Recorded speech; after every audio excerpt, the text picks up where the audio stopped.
একজন রেমিটেন্স যোদ্ধা ভাই লাকেশ র্যাপিং করছে, চলে যাচ্ছে প্রবাসে ভাগ্য পরিবর্তন করার জন্য। ভাগ্যের চাকা। এটা আমাদের হযরত শাহজালাল আন্তর্জাতিক বিমানবন্দর ঢাকা।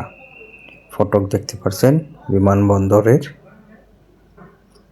আসসালামু আলাইকুম সবাইকে, আরেকটি ব্লগে শুভেচ্ছা জানাই। সবাইকে শুভ সকাল। এয়ারপোর্টে যাচ্ছি, বিদেশ চলে যাচ্ছি। রিক্সা থেকে নামলাম, নেমে পথ ধরে সামনের দিকে যাচ্ছি এয়ারপোর্টের। সকালের চিত্র আপনাদের দেখাবো। দেখতে পাচ্ছেন ট্রাফিক কন্ট্রোল, খুবই আধুনিক প্রযুক্তি ব্যবহার করা এই ট্রাফিক কন্ট্রোলটি। ঢুকতে কিন্তু একটা চত্বর পরে মাঠ, ধুলাবালি ময়লা উঠছে। যাত্রীরা দিনে রাতে সন্ধ্যা এখানে বসে থাকে। অনেক সময় আত্মীয় স্বজনরা যারা আসে বিদায় দেওয়ার জন্য তারাও এখানে বসে থাকে। কার্পেটিং, ঘাস, ফুলের বাগান, পানির ব্যবস্থা, বসার ভালো ব্যবস্থা। এরকম আশা তো অবশ্যই করা যায়, যেহেতু এটা আন্তর্জাতিক একটা বিমানবন্দর।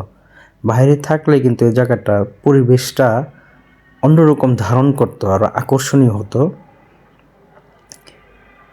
দেখতে পাচ্ছেন ঢুকলেই কিন্তু এই বিশাল একটি পতাকা উঠছে, বাংলাদেশের স্বাধীন দেশের স্বাধীন পতাকা। দেখেই তো ভালো লাগে, খুবই সুন্দর একটা দৃশ্য।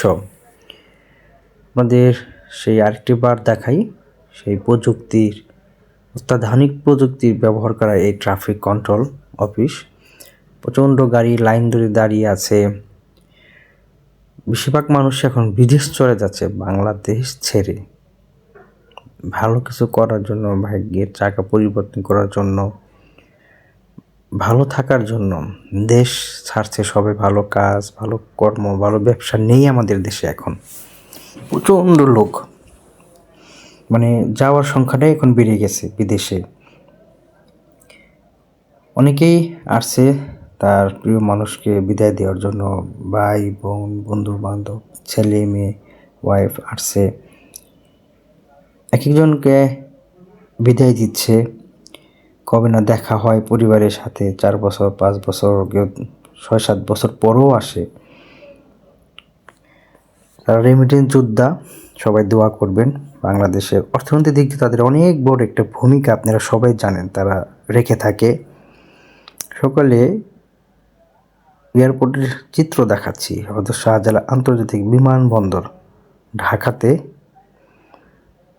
একজন ভাই র্যাপিং করছে, তার লাকিজ, সে ভাগ্যের চাকা পরিবর্তন করার জন্য, ভালো থাকার জন্য বিদেশ চলে যাচ্ছে।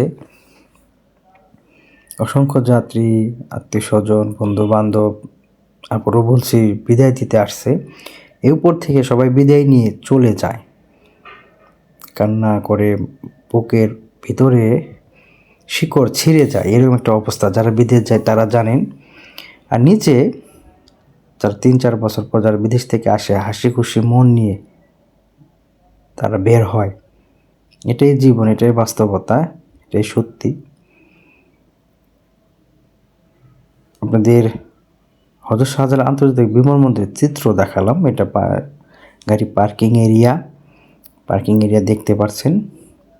এখনও কিন্তু রেভিনিউ যোদ্ধারা পুরোপুরি সুযোগ তারা পায় না। ছোটো একটি ব্লগ দেখলাম। সবাই ভালো থাকবেন। খোদা হাফেজ।